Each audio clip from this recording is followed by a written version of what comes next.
नमस्कार दोस्तों, स्वागत है आप सबका भद्रा आईएएस अकेडमी में। आज का डेट है 10 नवंबर 2023 एंड करंट अफेयर्स के न्यूज़ एनालिसिस के डिस्कशन में मैं शुभदीप आप सभी का स्वागत करता हूं। दोस्तों, सबसे पहले हम लोग बात करेंगे, ये कल के न्यूज़पेपर में था असम ट्रिब्यून का, जो क्या छूट गया था, so that's why I am covering it up. Yes, women for water and water for women campaign. ये कैंपेन जो है ना, ये है अंडर द फ्लैगशिप स्कीम, जो क्या है हमारा AMRUT, that is Atal mission for rejuvenation and urban transformation.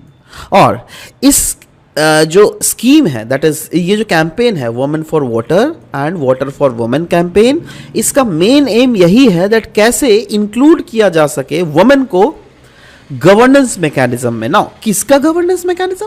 Water का गवर्नेंस मैकेनिज्म। जी हाँ दोस्तों, ये एक पायनियरिंग इनिशिएटिव है ministry of housing and urban affairs का। और इस कैंपेन के द्वारा जो वुमेन्स है ना, उनको ना विजिट करवाया जाता है। कहाँ का पता है?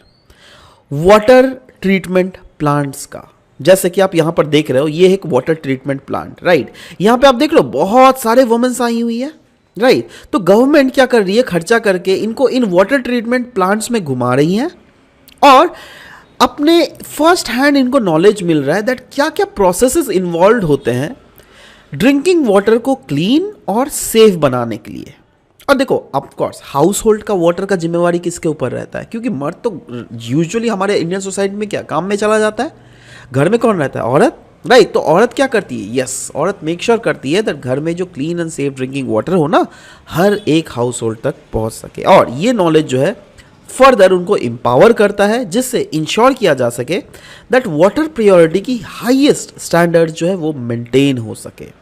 मतलब ये कहीं ना कहीं देखो, आप खुद सोचो ना, इनको अगर इस रीजन में घुमाया जा रहा है, इसका मतलब क्या? इनको नॉलेज दिया जा रहा है और और ये भी सीख रही होंगी ना, अरे अच्छा इतना मेहनत करके ये पानी को स्वच्छ किया जाता है और हम लोग जो है पानी को यूजलेस वे में वेस्ट करते हैं, राइट। तो इसीलिए कहीं ना कहीं जो ये एक सेंस ऑफ ओनरशिप जो बोल रहा है ना, वो जगाया जाएगा वुमेन्स के बीच में। और साथ ही साथ एक सेंस ऑफ रिस्पॉन्सिबिलिटी भी रहेगा टुवर्ड्स अ वाटर इंफ्रास्ट्रक्चर। जैसे आपको पता होगा दैट हमारे देश में अभी एक स्कीम लागू है जिसको हम लोग कहते हैं हर घर जल जीवन मिशन, जिसके अंतर्गत हर घर में एक आपका वाटर टैप रहेगा, राइट। और उस वाटर टैप को भलेगा कौन, उस पर काम कौन करेगा? यूजुअली घर की महिलाएं। तो घर की महिलाओं को ये चीज़ बहुत ही अच्छे तरीके से आना पड़ता है होगा that what is water, what is the importance of water, how we should use it, right. जिससे क्या वो अपने आने वाली जनरेशन जो है अपने बच्चों को भी इसके यूजेजेस को सिखाया जा सके, राइट। नेक्स्ट असम ट्रिब्यून का ये न्यूज़ है देवहा के बारे में। Deohanh which is the white winged wood duck, कहा जा रहा है ये वर्ज है एक्सटिंक्शन में। इनफैक्ट 2003 में इसको डिक्लेयर किया गया था एज असम का state bird, Deohanh, right. This is Deohanh, right. And इस स्पीशीज के बारे में अगर थोड़ी बात करें तो यस, ये इंडेमिक स्पीशीज है नॉर्थ ईस्ट इंडिया का,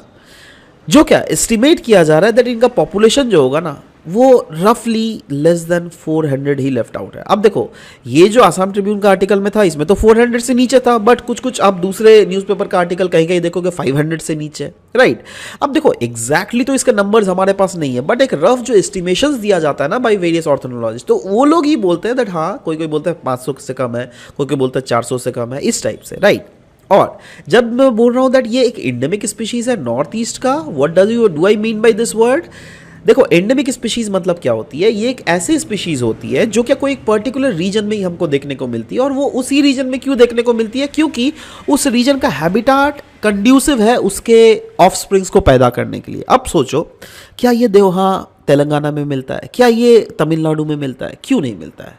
वहाँ पर भी तो इंसान मिलता है, यहाँ पर भी तो इंसान मिलता है, तो वहाँ पर ये देवहा क्यों नहीं मिलता है? क्योंकि हमको समझना पड़ेगा दैट ईस्टर्न आसाम और अरुणाचल प्रदेश में जो है ना, ये जो रीजन है देवहा जो है, ये एंडेमिक है नॉर्थ ईस्ट। मतलब नॉर्थ ईस्ट का रीजन, नॉर्थ ईस्ट के जंगल, नॉर्थ ईस्ट के रिवर, नॉर्थ ईस्ट का क्लाइमेट इनके रहने के लिए सबसे सूटेबल है। That is why they are endemic to this region. In fact अगर इन देवहा के बारे में बात करें तो यस, ईस्टर्न आसाम में और अरुणाचल प्रदेश में तो अभी there is no record of the species in the recent time, जो कि पहले रिकॉर्ड किए गए थे, बट इस आर्टिकल में बताया गया है दैट यस अभी के समय में इसको रिकॉर्ड नहीं किया जाता। इनफैक्ट अगर IUCN स्टेटस अगर हम लोग बात करें, that is International Union of Conservation of Nature का स्टेटस, तो उसमें इस white winged wood duck that is Deohanh को इंडेंजर्ड घोषित किया गया था 1994 में।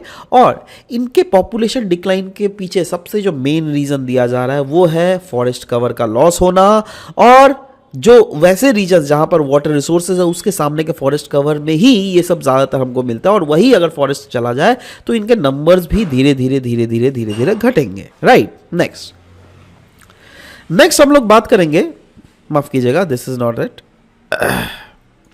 नेक्स्ट हम लोग बात करेंगे एक टर्म के बारे में जिसको हम लोग कहते हैं geoglyph, right. So this is the main topic of it, geoglyph. Geoglyph है क्या? देखो जैसे आप देख रहे हो ये जो है ना एक बहुत ऊंचा इमेज लिया गया कोई एग्रीकल्चर फील्ड का, और इस एग्रीकल्चर फील्ड या फिर जो भी रीजन है वहां पर आपको एक नक्शा दिख रहा है, ये स्पाइडर का नक्शा दिख रहा है। तो मतलब ये एक लार्ज इंडिकेटेड डिजाइन है या फिर मोटिफ है, कहां पर? ग्राउंड सरफेस में, जिसको अरेंज किया जाता है लैंडस्केप के मुताबिक। और वैसा ही एक सर्कुलर जियोग्लिफ हमको देखने को मिला है ना, जो क्या हम लोग को रिसेंटली फेज में तेलंगाना में देखने को मिला। और ये पहला ऐसा जियोग्लिफ इन्वेंट किया जा रहा है तेलंगाना में, जिसको बोला जा रहा है दैट ये 3000 year old circular design geoglyph है। ये जियोग्लिफ का जो मेजर है रफली अराउंड 3.7 मीटर इन डायमीटर है, जिसका शेप जो है परफेक्ट सर्कुलर है। और इसमें जो है ना दो ट्राइंगल्स भी, इसके भीतर में हमको दो ट्राइंगल्स भी देखने को मिलते हैं। इसका एज अगर देख लीजिएगा, कहा जा रहा है डेटेड टू आयरन एज, जो क्या है 1000 BC। एंड एक्सपर्ट तो ये सजेस्ट कर रहे हैं that it might be a model of megalithic communities when they were planning the circular burial site। मतलब ये एक मॉडल हो सकता है उन मेगालिथिक कम्युनिटीज के लिए जो क्या इस रीजन में रह रहे थे, जो और उस समय बहुत समय ब्यूरल साइट्स भी होता है ना, तो ये शायद मेजर था एक गोल तरीके का ब्यूरल साइट्स का। तो यू कैन सोचो ना, आपको एक गोल ब्यूरल साइट बनाना है तो आप इसका स्टैंडर्ड मेजर कहां से लोगे? कहीं पर तो ये स्टैंडर्ड मेजर होना चाहिए ना। तो वही वाला ये वाला जो बोला जा रहा है, ये वाला सर्कुलर शेप, शायद कहा जा रहा है दैट ये वाला सर्कुलर शेप शायद वो स्टैंडर्ड मेजर भी हो सकता है। इसका सिग्निफिकेंस क्या है? यस, वेरियस पर्पसेस के लिए इसको इस्तेमाल किया, आर्टिस्टिक, सेरेमोनियल या फिर नेविगेशनल पर्पस के लिए भी इसको इस्तेमाल किया जा सकता होगा। एंड जियोग्लिफ कहीं ना कहीं शो करता है आर्टिस्टिक स्किल, है ना, दैट किस टेक्निक के थ्रू आयरन एज इनहेबिटेंट जो है आर्टिस्टिक, मतलब तब के समय में एक परफेक्ट गोल बनाना इज बहुत मस्त वाला काम है, जो क्या इन लोगों ने किया था, right. So yes, next, how climate change is displacing animal. बोला जा रहा है क्लाइमेट चेंज जो एक बहुत मेजर क्लाइमेटिक इवेंट है, उसका बहुत अलार्मिंग इफेक्ट है on the ecosystem and the native species. और रिसेंटली एक एनालिसिस भी पब्लिश किया गया था एक journal nature and ecology and evolution में, उसमें ये चाइनीज एकेडमी ऑफ साइंस के द्वारा निकाला गया था, जहां पे कुछ फाइंडिंग किए गए थे। उस फाइंडिंग के स्टडीज को यहाँ पे फोकस किया गया। यहाँ पे क्या बोला जा रहा था, जो क्या बहुत ज़्यादा इंपॉर्टेंट है आपके इकोलॉजी पर्सपेक्टिव के लिए भी, इन्वायरमेंट इकोलॉजी तो आपका है ना सिलेबस में, है ना, तो यस उसके लिए इंपॉर्टेंट है। बोला जा रहा है नॉन नेटिव स्पीशीज जो होती है, नॉन नेटिव स्पीशीज मतलब वो स्पीशीज जो क्या वहां की नहीं होती, बाहर से आई है, वो है तो ये नॉन नेटिव स्पीशीज। कहा जा रहा है non native species tend to be far better than non native species, sorry native species.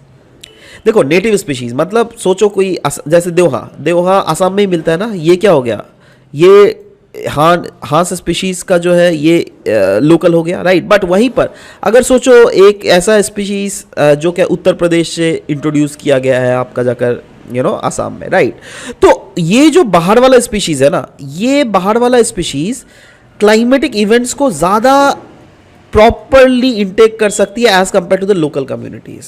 मतलब देखो एक्सट्रीम क्लाइमेट्स हो रही है ना, तो ये जो कम्युनिटी अगर यहाँ पर आएगी, वेदर का जो इम्पैक्ट होगा इस कम्युनिटी के ऊपर वो कम होगा as compare to this local community. और उसके रीजंस क्या है बताया जा रहा है। देखो ये जो नॉन नेटिव स्पीशीज होती है ना, इनका रिप्रोडक्टिव रेट तो हाई होता ही है, बट साथ ही साथ इनका बिहेवियर भी काफ़ी ज़्यादा अडेप्टेबल होता है।